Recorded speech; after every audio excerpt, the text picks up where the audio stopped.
Lerone, right here. The last few fights, Dan Ige and Josh Emmett, and those were ranked guys that were kind of moving you up to this division. Now you get a guy that's not technically ranked in Aaron Pico, but some would say probably outside of a title fight might be the biggest name in the UFC featherweight division. So I'm curious, do you agree with that assessment, and what do you make of Aaron as an opponent?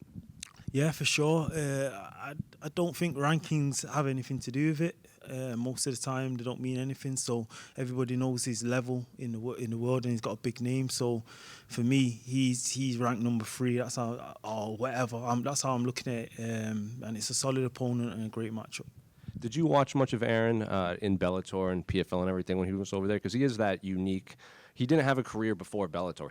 He was 0-0 when he signed with Bellator. So I guess how much of him did you watch back then? Yeah, I watch MMA across the board. I'm an MMA fan.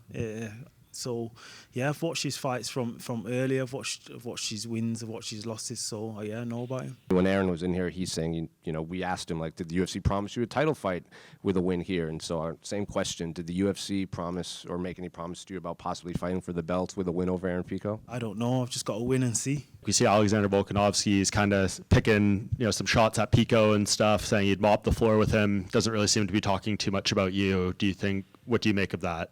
It don't really bother me, to be honest. I think from what I've seen, they've had a back and forth. Well, Pico's come out and said some things about you beat Alex Volkanovski, and he's just responding. So to me, that's all noise to me. I've got to focus on the fight on Saturday night.